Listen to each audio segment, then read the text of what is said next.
नमस्कार, आदाब, सत श्री अकाल। मेरा नाम है रोहित पागलपाल। स्वागत करते हैं एक नए एपिसोड में। आज की कहानी जिसका टाइटल है इस प्यार को क्या नाम दूं। मैं माफ़ी चाहता हूं क्योंकि थोड़ी लंबी कहानी है, इसलिए मुझे देख देख कर पढ़ना पड़ेगा ताकि मैं मिस ना करूं, और मेरी अगर फंबलिंग होगी तो आपको मज़ा नहीं आएगा। तो इसके लिए माफ़ कर देना प्लीज़, मुझे देख कर पढ़ना पड़ेगा। लेकिन बहुत अच्छी कहानी है, बहुत बढ़िया कहानी है। प्लीज़ आप सुनिए। मैं पूरी उम्मीद के साथ कह सकता हूँ, पूरे कॉन्फिडेंस के साथ कह सकता हूँ कि आप इस वीडियो के एंड में मुझे थैंक यू बोलेंगे कि मैंने आपको ये कहानी सुनाई। Thank you so much. Please start करते हैं। ये कहानी है हमारे कुलदीप भैया की, कुलदीप कनौजिया, जो कि मध्य प्रदेश से हैं। तो उन्होंने मुझसे कहा कि आप इसको आप चाहो तो अपनी आवाज़ में रिकॉर्ड कर सकते हो या प्रेजेंट कर सकते हो अपने ऑडियंस के सामने। अगर उनको पसंद आता है तो बहुत सारी कहानियाँ पड़ी हैं लूप में, और ऐसे ही और भी लेखक हैं जिनकी कहानियाँ निशब्द पड़ी हुई हैं रचना के तौर पर, और उनको आवाज़ की ज़रूरत है। सो देखते हैं क्या रिस्पॉन्स आता है आप लोगों का। आप लोगों का आशीर्वाद मिलेगा तो और ज़्यादा काम किया जाएगा इस टॉपिक पे। फिलहाल इसको शुरू करते हैं। भैया लिखते हैं कि इस कहानी में किसी भी पात्र को मैं नाम तो नहीं देना चाहता, लेकिन बिना नाम के कहीं कोई कहानी पूरी नहीं होती। ये कहानी अमूमन हर किसी की ज़िंदगी में एक बार जीने को भी मिलती है और कई बार सुनने को भी मिलती है। एक वक्त ज़िंदगी में ऐसा आता है जब ना कुछ करते बनता है और ना कुछ समझ में आता है। कभी कभी तो हालात ऐसे भी बन जाते हैं जब इंसान से कोई फैसला लेते नहीं बनता, और ऐसे ही एक दास्तान से आज रूबरू होने चलते हैं। आइए शुरू करते हैं। मॉडर्न कॉलोनी में मकान नंबर 34 में एक नया शादीशुदा जोड़ा रहने आया। दोनों की उम्र लगभग 24-25 के आसपास लग रही थी। हाँ, 25 से ज़्यादा तो नहीं होंगे। देखने में लग रहा था कि अभी हाल ही में शादी हुई है। ध्यान से देखने में लगा कि शायद 1 या 2 महीना, उससे ज़्यादा का वक्त नहीं रहा होगा। दोनों ही दिखने में बहुत बेजोड़ लग रहे थे।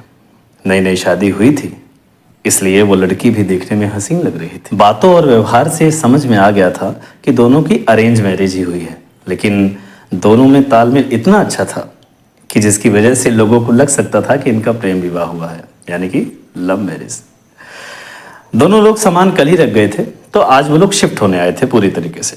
दोनों अपने घर के अंदर जा ही रहे थे कि उनके घर के बगल वाले घर का दरवाज़ा खुला और उसमें से एक और जोड़ा बाहर आया। इस कॉलोनी की सबसे बेहतरीन और आदर्श जोड़ी मानी जाती है। हंसमुख और मिलनसार भी है। इनका नाम है श्री मोहन श्रीवास्तव और श्रीमती छवि श्रीवास्तव। दोनों लोगों को अपने पड़ोसियों के बारे में शायद पहले से ही पता था। हाँ, मेरा अंदाज़ा सही निकला। दोनों लोग पहले भी मिल चुके थे। जब माधव पहली बार अपनी वाइफ के साथ यानी प्रीति के साथ आया था, तब ये लोग उनको पहले बाहर मिल चुके थे। और किसी भी जगह रहने से पहले पड़ोसियों से जान पहचान जरूरी है। अब एक 25 साल का जोड़ा और सामने एक 35 से 40 साल का जोड़ा था। दोनों की उम्र में काफ़ी अंतर था, लेकिन फिलहाल तो दोनों पड़ोसी के नाते मिल रहे थे। मानता हूं कि माधव के पास मोहन की ज़िंदगी से तजुर्बा थोड़ा कम था, लेकिन माधव ने अपने पड़ोसी संस्कृति का पूरा गर्मजोशी से स्वागत किया। जैसा कि हमारे संस्कृति में उम्र में बड़े किसी को भी हम भैया कहकर संबोधित करते हैं, तो माधव ने भी दोनों को भैया और भाभी कहकर संबोधित किया और घर में आने का न्योता दिया। मोहन को लगा कि दोनों थके होंगे, ऐसे में दोनों को परेशान करना अच्छी बात नहीं है, और उसने इशारों में छवि को इन दोनों को अपने घर आमंत्रण करने के लिए राजी किया। छवि ने माधव और प्रीति पर अपने बड़े होने का हक जताते हुए कहा, तुम लोगों की अभी अभी शादी हुई है ना, इसलिए तुम लोग हमारे घर चलो। तो प्रीति ने उत्सुकता वक्त पूछा, क्यों भाभी? छवि ने प्रीति का हाथ पकड़कर कहा, तुमने मुझे भाभी कहा ना, चलो अब मेरे घर चलो, भाभी के घर चलो। प्रीति ने माधव से खामोश इजाज़त मांगी। माधव ने भी सहमति दिखाई और मोहन के पीछे पीछे चलना शुरू कर दिया। दोनों लोग मेहमान के घर पहुंच चुके थे। छवि चाय बनाकर लाई। चाय के साथ ही बातों बातों में दोनों पड़ोसियों ने एक दूसरे के काम को समझा। मोहन जी एक बिजनेसमैन हैं, छवि जी घर पर ही रहती हैं और घर पर ही उनका एक पार्लर चलता है। इधर माधव एक सॉफ्टवेयर इंजीनियर है और प्रीति एक स्कूल टीचर है। आज घर से दूर इस अजनबी शहर में पड़ोसी के रूप में माधव को एक नेकदिल इंसान मिल गया था। उधर मोहन और छवि भी माधव और प्रीति से मिलकर काफ़ी खुश हुए।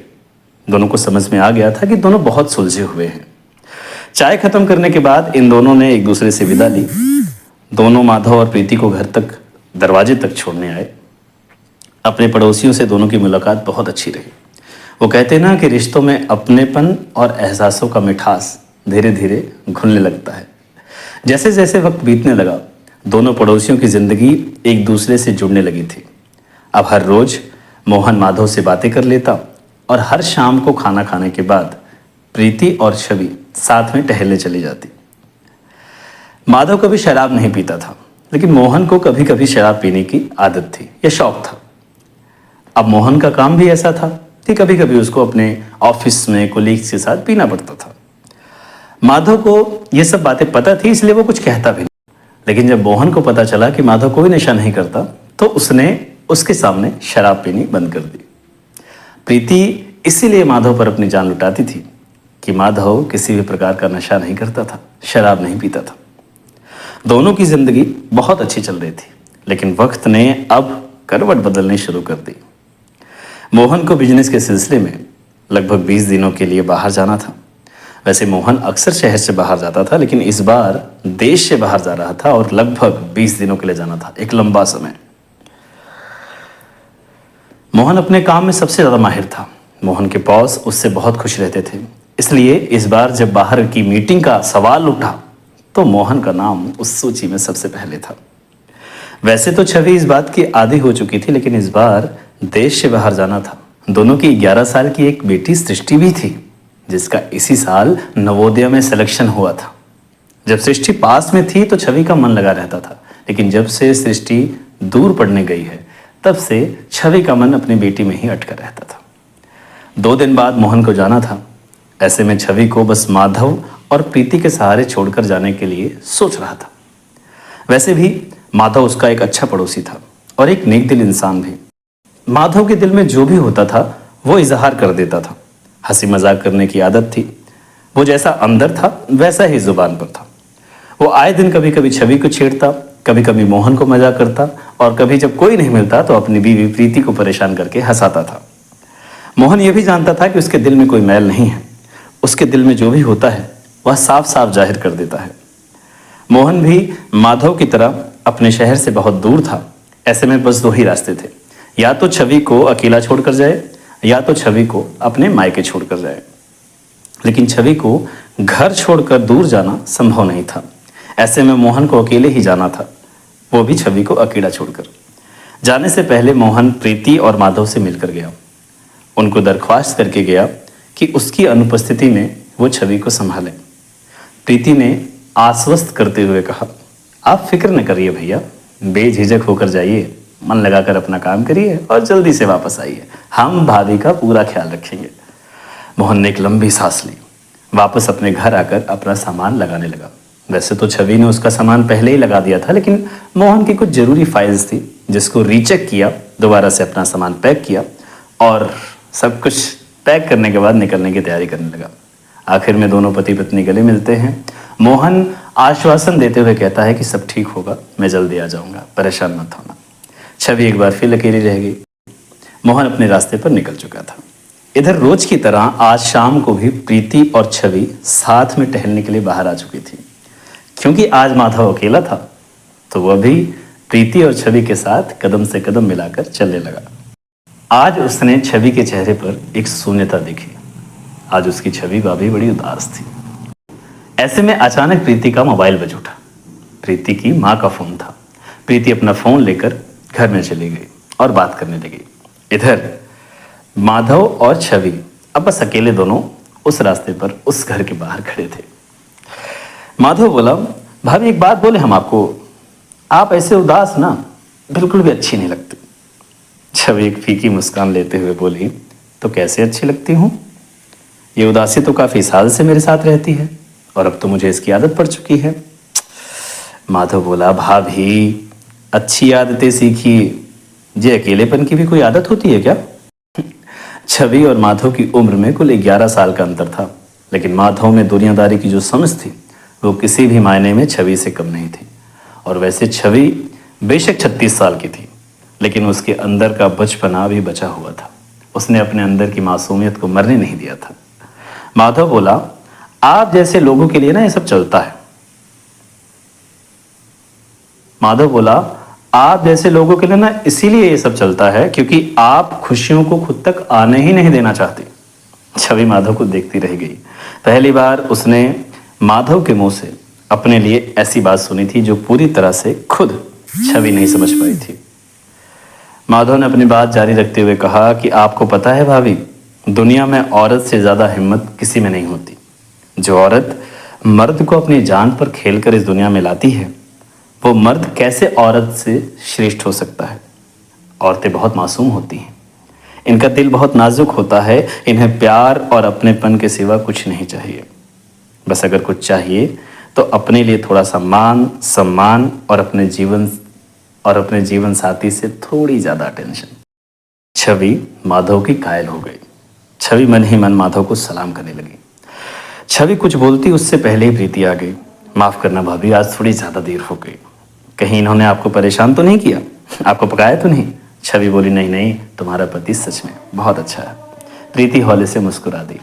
माधव और प्रीति छवि भाभी को शुभ रात्रि बोलकर अपने अपने कमरे में आ गए। आकर सबसे पहले मोहन को फोन करती है, थोड़ी देर बात करती है और फिर अकेलापन दूर करने के लिए मोबाइल चलाती है।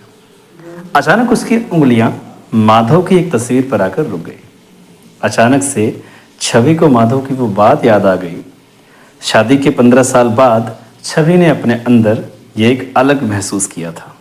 न जाने क्यों वो ना चाहते हुए भी माधव की बात को बार बार सोचे जा रही थी। अचानक 7वीं 8वीं बार बजने पर छवि ने फोन उठाया, कान पर लगाया, पूछा हाँ जी कौन? तो सामने से आवाज आई, अरे भाभी मैं माधव बोल रहा हूँ, बाहर खड़ा हूँ, कब से घंटी बजा रहा हूँ, तो गेट खोलिए ना, भैया का फोन है, एक अर्जेंट पेपर उनको भेजना है, फोटो बार बार फोन कर रहे हैं, जल्दी दरवाजा खोलिए। छवि ने कहा, सॉरी माधव, रात में थोड़ा देर से सोई थी इसलिए उठने में देरी हो गई। छवि ने लाल रंग की नाइटी पहनी हुई थी। अंगड़ाइयां लेते हुए वह उठी और जाके दरवाजा खोला और माधव को कहा कि माधव अंदर आकर भैया को डॉक्यूमेंट्स भेज दो, अगर मैंने उनको अभी फ़ोन किया तो मुझ पर बहुत गुस्सा करेंगे। माधव थोड़ा झेंप सा गया।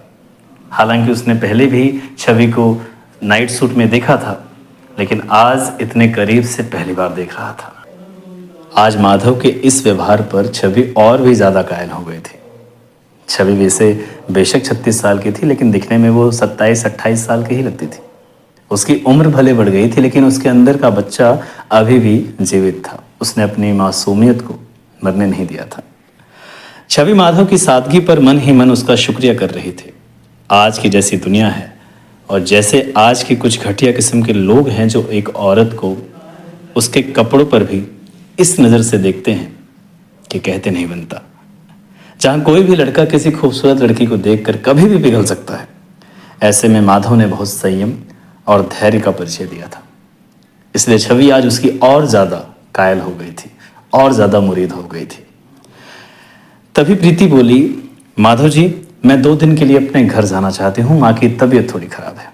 माधव ने बोला, अरे यार मम्मी से तो मैं भी मिलना चाहता हूँ और इस मुश्किल टाइम पे मुझे ज़रूर चलना चाहिए, लेकिन क्या, तुम्हें तो पता है मुझे सिर्फ एक संडे मिलता है और कभी कभी तो वो भी नहीं मिलता।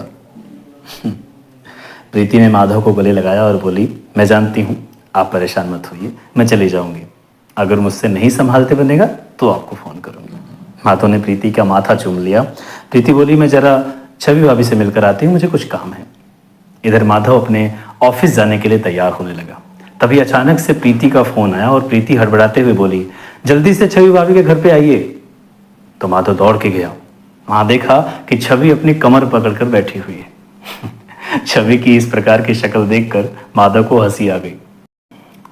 प्रीति बोली, छवि भाभी को कमर में पेन हो रहा है, शायद इनकी कमर अचक गई है, आप इनको बिस्तर तक ले जाने में मदद करिए ना, मुस्कुरा रहे हैं। तो माधव ने छवि की शक्ल देखकर बोला कि अरे प्रीति कुछ नहीं, ये उम्र का असर है। छवि ने भी मुस्कुराते हुए बोला, ठीक है माधव, मुझे ठीक होने दो तब तुमको बताती हूँ। प्रीति बोली, अरे यार ऐसे तो मत परेशान करो, उनको पेन हो रहा है। माधव ने छवि को अपनी बाहों में उठाकर, गोद में उठाकर बिस्तर तक ले जाने में मदद की। हालांकि उसने उसकी मदद करने के लिए उठाया था, लेकिन जिस सहजता से छवि को उसने अपनी गोद में उठाया, उस सहजता को सिर्फ छवि ही महसूस कर सकती थी। छवि माधव को लेकर अपने अंदर ही अंदर कुछ महसूस कर रही थी। माधव छवि को बेड पर लिटाकर चला गया था, लेकिन छवि को थोड़ी सी बेचैनी दे गया था। इधर प्रीति और माधव वापस अपने घर आ गए थे। अब छवि बेड पर लेटी लेटी एक अजीब से ख्याल में चली गई। उस ख्याल में वो उस तरह से सोच रही थी जैसे कोई नवीन लड़की अपने पहले महबूब के बारे में सोचती है।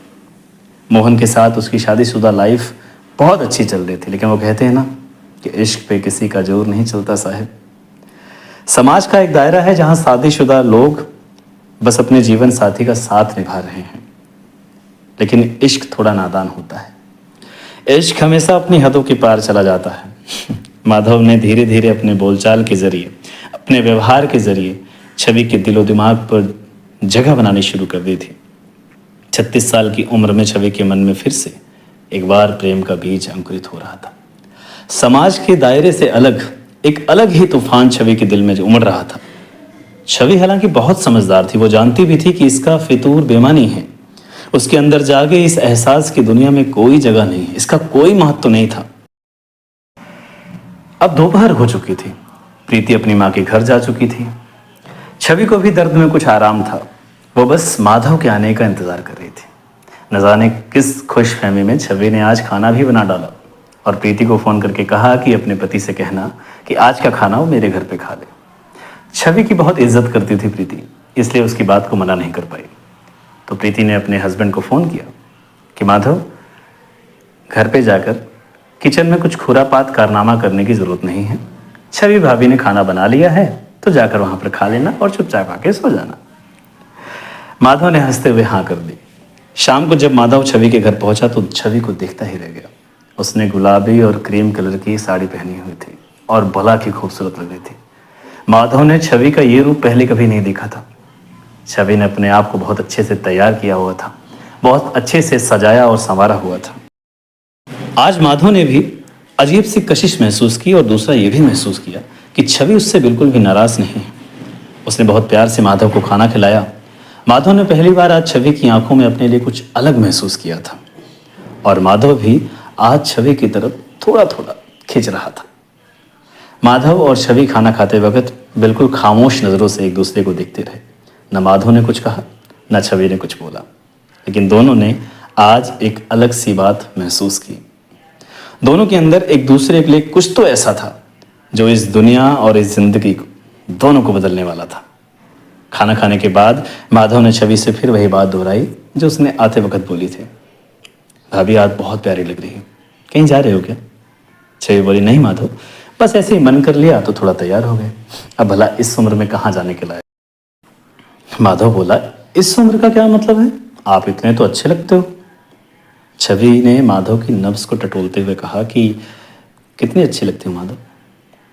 तो माधव से कुछ कहते नहीं बना। वहीं छवि मन ही मन माधव को चाहने लगी थी। माधव ने कब अपनी मीठी मीठी बातों से छवि का दिल चुरा लिया था, ये खुद छवि को पता नहीं चला। छवि बस उस मौके की तलाश में थी जब माधव अपने शर्म, अपनी झिझक और इस समझ का दायरा पार करके उसके सामने आए। अब दोनों घरों में बस अकेलापन था और बेचैनी बची थी। माधव अपनी हद से बाहर नहीं आता था और छवि बस अपने मन को मार कर दिन काटने में लगी हुई थी। प्रीति की माँ की तबीयत थोड़ी और बिगड़ गई थी, तो उसे आने में अभी और समय लगने वाला था।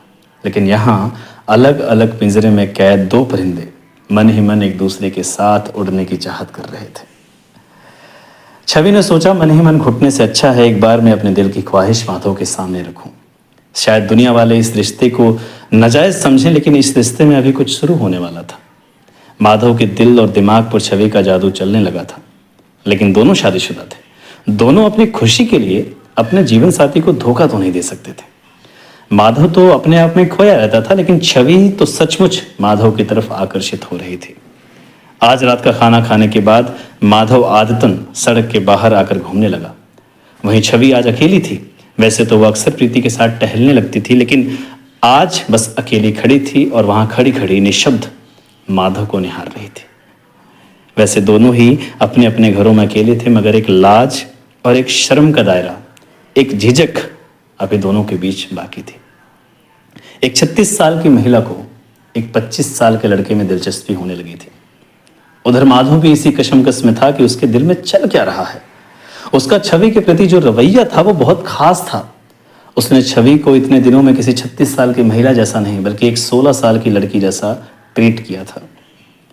अब बस उम्र का अंतर और दोनों में किसी और के साथ शादी होने, इसके बाद अगर दोनों में कोई रिश्ता बने तो वो जायज़ तो कतई नहीं हो सकता।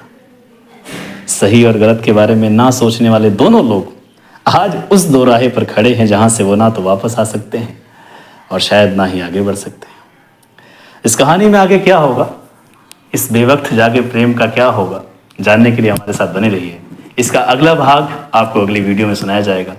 फिलहाल के लिए कहानी आपको कैसी लगी, अपना राय, अपना सुझाव कमेंट में ज़रूर बताएं। अगर कहानी आपको अच्छी लगी, वीडियो आपको अच्छी लगी तो लाइक करें, इसको शेयर करें और हमारे चैनल को सब्सक्राइब जरूर करें ताकि अगली वीडियो डालते ही नोटिफिकेशन आपके पास पहुंचे। तब तक के लिए अपना ख्याल रखें। मेरा नाम है रोहित पागलपाल और आप देख